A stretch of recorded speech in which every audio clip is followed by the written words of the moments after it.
Máximo Jaramillo, como ustedes saben, es académico y activista político que lucha contra la desigualdad y el mito de la meritocracia, sobre todo. En segundo término, pues es el creador de Gatitos contra la Desigualdad, proyecto que busca deconstruir la legitimidad de la meritocracia y otras narrativas que legitiman la desigualdad mediante la divulgación de información con evidencia, lenguaje sencillo y especialmente fotos tiernas de gatitos. Y al respecto, ¿podríamos explicar brevemente para nuestra audiencia, Max, a qué nos referimos cuando hablamos del derecho a la vivienda? ¿Por qué en este sentido meritocracia? ¿Qué vivienda queremos? ¿Por qué tenemos derecho a una vivienda? Claro que sí. Justo me parece perfecto empezar a abordar el tema por ese lado, por el lado del derecho a la vivienda, porque algo que pasó durante las últimas décadas, que podemos llamar neoliberales, tanto en México como a nivel mundial, es que el acceso a una vivienda adecuada, digna, que dicen, y luego hay un debate sobre la palabra digna, pero digamos adecuada y digna, se pasó a pensar que era, digamos, una responsabilidad individual y no tanto un derecho que todas las personas tendrían que tener garantizado, ¿no? Entonces, eso de alguna manera fomentó narrativas individualistas, meritocráticas, sobre que si, por ejemplo, ahora los jóvenes no pueden pagar una vivienda, pues seguramente es porque algo están haciendo mal, pero al final de cuentas es su culpa que no pueden rentar una vivienda o no pueden comprar una vivienda. Entonces, efectivamente, lo que hemos visto durante los últimos años es que pues el acceso a la vivienda está completamente mercantilizado. ¿Qué significa eso? Que pues tienes que comprar o rentar una vivienda en el mercado casi sin ninguna intervención del gobierno, más allá de dar créditos, ¿no? Eso es lo que pasó durante mucho tiempo. Justo esas narrativas pues legitimaban que el libre mercado se moviera como quisiera, y lo que terminó pasando es que, digamos, todo lo contrario a un acceso a la vivienda adecuada y digno, lo que terminó pasando es que el mercado tuvo ciertas distorsiones, donde sobre todo se ha enfocado el mercado inmobiliario de los últimos años, digamos de 2014 para acá, a construir vivienda cada vez más cara y pues menos accesible para la población. Doy un ejemplo. En 2013, 2014, el 21% de la vivienda era categorizada como vivienda económica o popular. Son categorías que tienen en el registro único de viviendas para separar las viviendas de acuerdo con su valor. Entonces, 21% económico y popular en 2013. Ese mismo dato en 2021, en 2023, llegó a ser solamente 1% de las viviendas construidas pues nuevas, ¿no? De 21% de vivienda económica y popular hace 10, 11 años a 1%, lo que, digamos, es un reflejo de cómo las constructoras y las empresas inmobiliarias se han enfocado particularmente en construir vivienda cara, de espacios muchas veces inadecuados, y además también, ojo, con un tema importante, mucho de ese, digamos, un porcentaje alto de esa vivienda también se construye para lo que le llaman ahora para invertir. Es vivienda que realmente está pensada para que llegue algún tipo de inversor, ya sea que le interesa comprar esa vivienda para rentarla en Airbnb, por ejemplo, que es uno de los ejemplos más clásicos, o también, por otro lado, digamos, vivienda que está muy por encima del precio. Esto es lo que le conocemos como especulación con los precios del mercado de la vivienda, que está muy por encima del precio que debería tener esa vivienda, digamos, estas viviendas de 3, 4, 5 millones que hay en las ciudades más grandes del país, y que además las compran no para vivir en ellas, sino para invertir, y de hecho las dejan muchas veces vacías 6 meses, un año, para volverlas a vender esperando que tengan un rendimiento. Por ejemplo, hay empresas constructoras que prometen que en un año el precio de la vivienda va a crecer 20 o 30%, ¿no? Es decir, insisto, se ve a la vivienda como un activo de inversión y no como un lugar donde vivir, ¿no? Y al mismo tiempo que está pasando esto en el mercado inmobiliario, pues tenemos una demanda muy alta, insatisfecha, de viviendas, digamos, accesibles para población con pocos recursos, ¿no? Entonces, Eso es digamos, lo que venía pasando durante los últimos años y bueno, en ese contexto es que se inserta, y lo podemos hablar ahorita con mayor profundidad, el tema del Plan Nacional de Vivienda, las propuestas que están haciendo desde el gobierno federal y pues ahorita podemos ver como tanto los lados buenos como los lados que habría que Exacto. mejorar en ese sentido. Exacto, y justo esa era mi siguiente pregunta. ¿Cuál es tu balance general de la política de vivienda presentada el día de ayer en la conferencia matutina? Y recordar que en el periodo neoliberal se despojó de la posibilidad de habilitar vivienda digna. ¿Qué cambios, cuáles son los pros, cuáles son los retos a superar? Claro que sí. Digamos, me parece que hay, primero que nada, hay que decirlo, un cambio diametral respecto a lo que se venía haciendo con el tema de la vivienda en el sexenio incluso anterior, ¿no? En el sexenio anterior hubo tal vez una mayor inercia respecto a las políticas de vivienda con respecto digamos, a los sexenios neoliberales. En el sexenio de Claudia Sheinbaum está proponiendo algo muy interesante que es primero que nada construir, lo decían ayer, 1 millón de viviendas, la mitad construidas por el Infonavit, la mitad construidas por la CONAVI. ¿Qué significa esto? Primero que nada, el Estado entraría, digamos, a este mercado inmobiliario que abandonó desde hace muchos años. Digamos, conocemos cómo el Infonavit planeaba, a veces no construía, pero al menos planeaba la construcción de unidades habitacionales en las décadas de los 70, de los 80. Eso se abandonó prácticamente durante los 90, 2000 y el Infonavit se había dedicado solamente a dar créditos, ¿no? El tema de dar solamente créditos es que estás dejando que el precio y, digamos, que la planeación, la construcción y al final de cuentas la valorización de las viviendas las determine simplemente el mercado, ¿no? Eso es lo que pasaba antes. Ahora que digamos que el gobierno está planeando construir vivienda y además que está diciendo que quiere construir vivienda popular, accesible, asequible, sobre todo, digamos, que puedan pagar las personas con menos recursos, eso significa que esa parte que yo criticaba hace rato de la construcción de vivienda que abandonó el mercado, la construcción de vivienda popular, económica, se va a retomar, se propone que se retome. Digamos, esto tiene muchos retos, pero ahorita voy a esa parte de los retos. Por un lado, entonces, es deseable que el Estado intervenga por ese lado a la construcción de vivienda para enriquecer la oferta disponible de vivienda, sobre todo en los segmentos más baratos. Eso por un lado. Por otro lado, algo bien interesante y que siento que se pierde cuando se habla del gran número, del millón de viviendas que quieren construir en todo el sexenio, algo que se pierde es el tema de los sistemas de alquiler social o de renta de vivienda que están proponiendo otra vez tanto el Infonavit como la CONAVI. ¿Esto digamos, qué significa? Es algo que en México casi nunca ha pasado. Hay algunos ejemplos en gobiernos locales o hace tiempo, pero digamos, que es desmercantilizar de alguna manera el acceso a la vivienda. ¿Qué significa desmercantilizar? Que no tienes que comprar una vivienda con un crédito del Infonavit o con un crédito de la CONAVI, sino que el dueño de esa vivienda es el Estado y te la renta, ¿no? Y eso, al final de cuentas, es una lógica completamente distinta, ¿no? Que tú estés rentando una vivienda, por un lado, te da un acceso a la vivienda, pero no te permite, por ejemplo, que tú puedas jugar en el mercado especulador con esa vivienda que luego la quieras vender 30% más cara, 20% más cara. Entonces, los sistemas de alquiler social son muy usados en muchos países en Europa. Por ejemplo, en España, creo que 4 de cada 10 viviendas rentadas pertenecen al sector social, le llaman, digamos, a las viviendas que pertenecen al Estado. En Singapur, 8 de cada 10 viviendas son propiedad del Estado. Entonces, eso es un giro radical frente a lo que hemos tenido en décadas pasadas y casi que históricamente. Esa me parece como el tema más importante, aunque las metas que nos han dicho ahora, lo poco que han dicho, tal vez son todavía bajas. Entonces, quisiéramos que hubiera un mayor, digamos, número de viviendas rentadas, porque además, pues que te las rente el Estado implica unas condiciones muy distintas a los caseros, los renteros que tenemos ahora.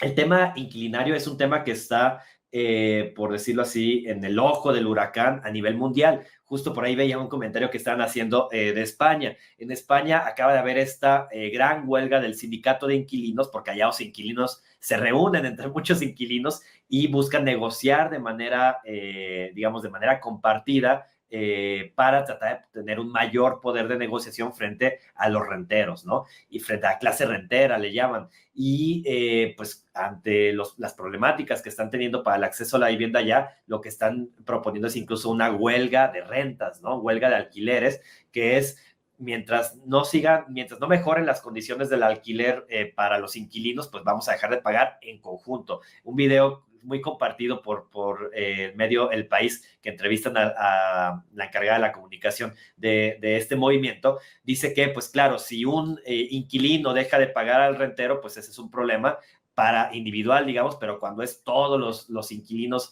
de la ciudad o del país, por decir algo, pues ahí más bien es un problema del Estado que tiene que resolverlo de alguna manera dando mejor acceso a la vivienda. Entonces, el tema inquilinario me parece positivo que en el Plan Nacional de Vivienda se empieza a tomar, me parece que se deberá fortalecer en el futuro, pero digamos, ahí hay algo interesante.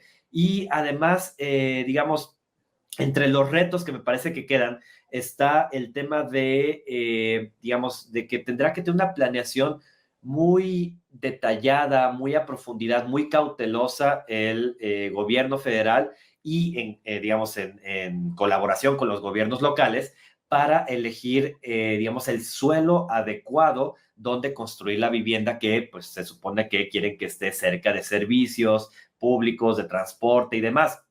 A diferencia de lo que pasó a inicio de los años 2000, cuando se construía vivienda en las periferias sin servicios, ¿no? Entonces, el reto es, claro, digamos, el suelo es muy escaso actualmente en las ciudades grandes en el país y eso es lo que ha hecho en parte que suban tantos precios de las viviendas. No solo eso, también es el tema especulativo, el tema de la financiarización, el tema de ver a la vivienda como una inversión, pero es una realidad que el suelo es escaso. Entonces, tendrán que ver con mucho detalle en cada ciudad, e insisto, muy de la mano de los gobiernos locales, dónde encontrar el suelo adecuado para construir las viviendas que proponen construir, ¿no? Eso, por un lado, es un reto monumental y pues tendrán que, digamos, hacerlo con mucho cautela, tanto la CONAVI como el Infonavit. Que por cierto, nada más una cosita que se me estaba yendo. En inicio de febrero de este año, el presidente López Obrador, expresidente, propuso una reforma constitucional para que el Infonavit construyera vivienda y tuviera estos sistemas de alquiler social. Una ventaja, digamos, una crítica que se hacía en aquel momento era que solo se contemplaba el Infonavit y que se dejaba fuera a todos los que no tenían, digamos, un tipo de empleo formal con seguridad social. Ahora la propuesta del Plan Nacional de Vivienda incluye a la CONAVI que, digamos, está dirigida a quienes no tienen Infonavit, ¿no? Entonces, por un lado se va a construir 500,000 de viviendas para quienes tienen seguridad social y 500,000 de viviendas para quienes no tienen seguridad social. Eso me parece también, digamos, algo ventajoso. Y por último, pues me parece que hay ciertos obstáculos, regulaciones que pueden hacerse en contra de la especulación inmobiliaria, que tal vez falta que se incluyan en el Plan Nacional de Vivienda, que pues al menos, por ejemplo, en la Ciudad de México, este tema de tratar de regular a Airbnb, tratar de ponerle un tope al incremento anual de las rentas, me parece que va por ese lado. Ojalá y eso se pueda nacionalizar de alguna manera y se pueda profundizar esa regulación y esos desincentivos, por llamarlo así, en contra de la especulación de la vivienda. Sí, y leíamos, por ejemplo, a raíz de la presentación, hablaban el hecho de construir viviendas cerca de centros educativos y laborales, y suena muy interesante, pero ¿en qué lugar? Es decir, suena ideal para que estén cerca de escuelas y todo, pero volvemos al tema, ¿en qué tierras, en qué espacios, en qué lugares, no? No podría hacerse en ciudades, en grandes urbes, porque pues simplemente es el problema del lugar, del espacio, ¿no?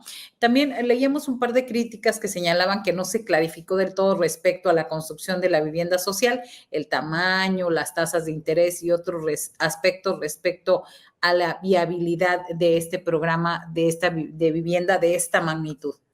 Sí, por ese lado del suelo, digamos, sabemos que es escaso y eso es una realidad, digamos, insisto, las justificaciones del aumento del precio de la vivienda no es la justificación total de cuánto ha subido, en realidad ha subido mucho más que lo que ha subido el suelo, pero también es interesante pensar, por ejemplo, yo estoy en la ciudad de Guadalajara y acá los gobiernos locales durante los últimos 10 años han encontrado muchas veces, en múltiples ocasiones, suelo que es propiedad del gobierno y han hecho lo contrario, más bien lo privatizan y luego digamos, lo venden a inmobiliarias que construyen ahí viviendas, departamentos de lujo, carísimos de 3, 4 millones o más bien dirigidos a Airbnb.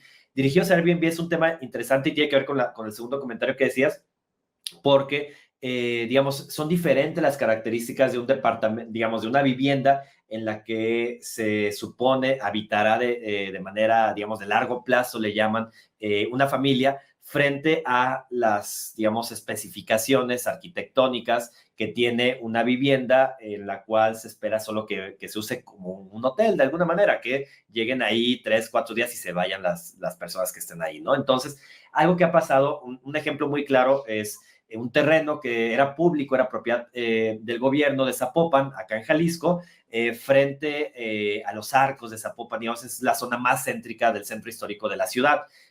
Algo interesante ahí es que, digamos, justo se privatizó, se construyeron estos departamentos que ahora están anunciándose para inversión. Los venden a 3, 4 millones de pesos y tal cual dicen, vendemos estos departamentos para que inviertas, lo uses con Airbnb e incluso hasta te contactan con la empresa que te amuebla para que sea bonito el departamento que te van a poner en renta. Insisto en que es todo lo contrario porque era suelo público, ¿no? Era suelo propiedad pues del Estado y al final de cuentas de todos, ¿no? De lo privatizado, hicieron esto. Eso me muestra que sí, digamos, rascándole, el problema es que es insisto, un trabajo de detalle y de profundidad en todas las ciudades y eso es lo difícil, pero existe suelo público que es donde se puede construir vivienda social. El tema es que los gobiernos locales han tenido los incentivos contrarios, digamos, durante los últimos años y más bien han privatizado, pues para beneficiarse también directamente los políticos, ¿no? Entonces, me parece que eso es algo que se puede hacer y justo el tema de, digamos, las condiciones de venta de esas viviendas son, y tanto de venta como de construcción son importantes. Un departamento de 35 metros cuadrados que construya el gobierno realmente sería indeseable. Hay mínimos, hay estándares mínimos de cuánto debería de medir, de las dimensiones, digamos, los tipos de cuartos y habitaciones que debería tener, etcétera. Entonces, me parece que quiero creer que se va a seguir por ese lado y por el tema de la asequibilidad, lo que dicen hasta ahorita en el Plan Nacional de Vivienda es que en los temas de alquiler social, cuando se rente una vivienda del Estado, no deberá superar el 30% de los ingresos de los hogares, lo cual pues es el estándar máximo que dice la ONU que debería costarte una vivienda o una hipoteca, ¿no? Eso me parece deseable, también que lo digan, es un reto. El tema es que es un reto lograrlo, pero al menos en los objetivos me parece que están donde debería estar. Ojalá y en general se logre que se puedan echar a andar y sobre todo que pues no se encuentren, digamos, en lo local con esas reticencias pues en contra de la construcción de vivienda social porque pues lo esperable es que esa construcción de vivienda social digamos, despresurice la demanda de la vivienda cara, por decirlo así. O sea, hay mucha población que se endeuda de una manera increíble diciendo, bueno, es que compro esta vivienda cara porque si no la compro hoy, de todos modos va a estar más cara en un año, ¿no? Entonces, pues ya que la compro. Y eso, con la construcción de vivienda social por parte del Estado, podría de alguna manera dar más opciones a la población para pues la compra de vivienda o sobre todo para los que ni siquiera podían salir de casa de sus padres, las personas jóvenes que están compartiendo, pues que puedan ahora sí tener una vivienda adecuada, ya sea comprando o rentando. El tema es que puedas acceder a una vivienda más allá de que sea una propiedad tuya, lo cual es un tema también interesante.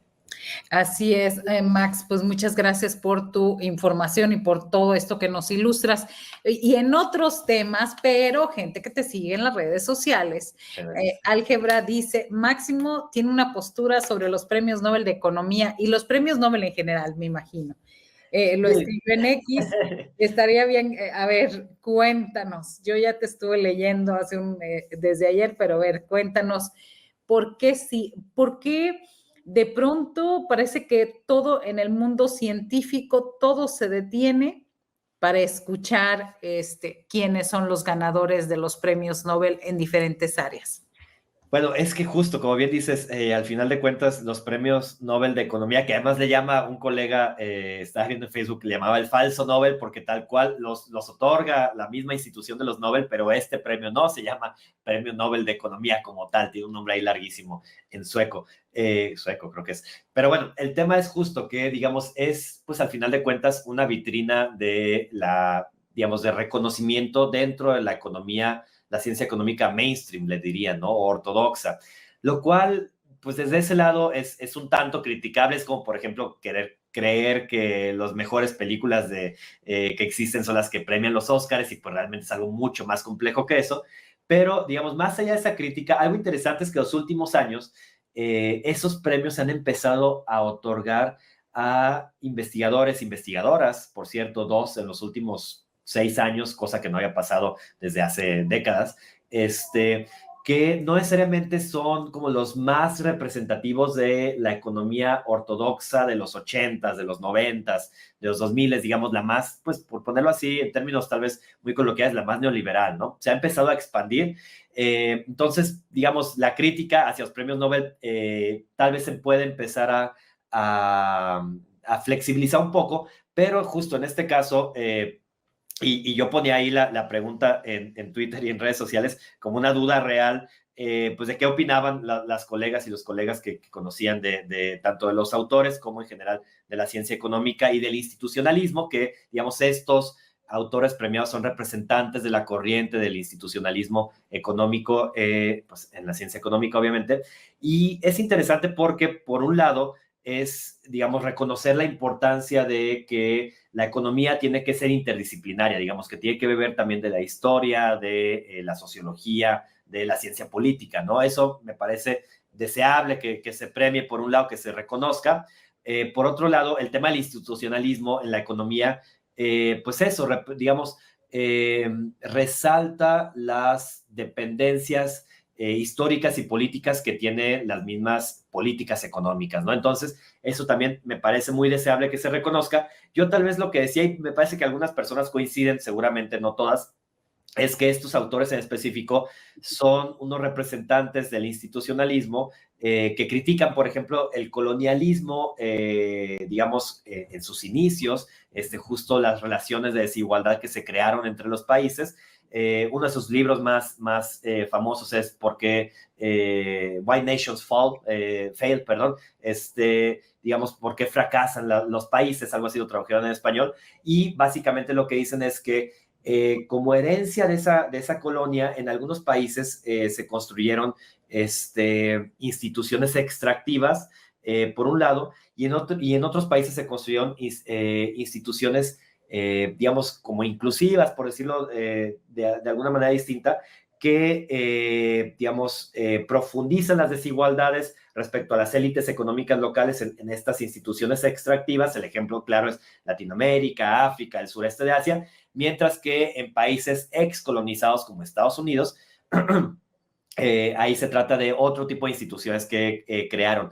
Me parece una explicación interesante, digamos, hasta hace 2 siglos, pero de alguna manera la crítica es que ignora las relaciones de desigualdad, de interdependencia o de centro-periferia, que le llaman algunos autores, incluso en la economía, actuales, digamos, que dicen que desde la teoría de la dependencia, que los países que ahora conocemos como el norte global, pues dependen de seguir extrayendo riqueza de alguna manera y recursos naturales de los países pobres, ¿no? Y eso es algo que no necesariamente le hacen justicia digamos, en sus análisis estos economistas, ¿no? Hablan justo de estas relaciones de dependencia previas a las independencias de los países y posteriores ya no se meten tanto en eso.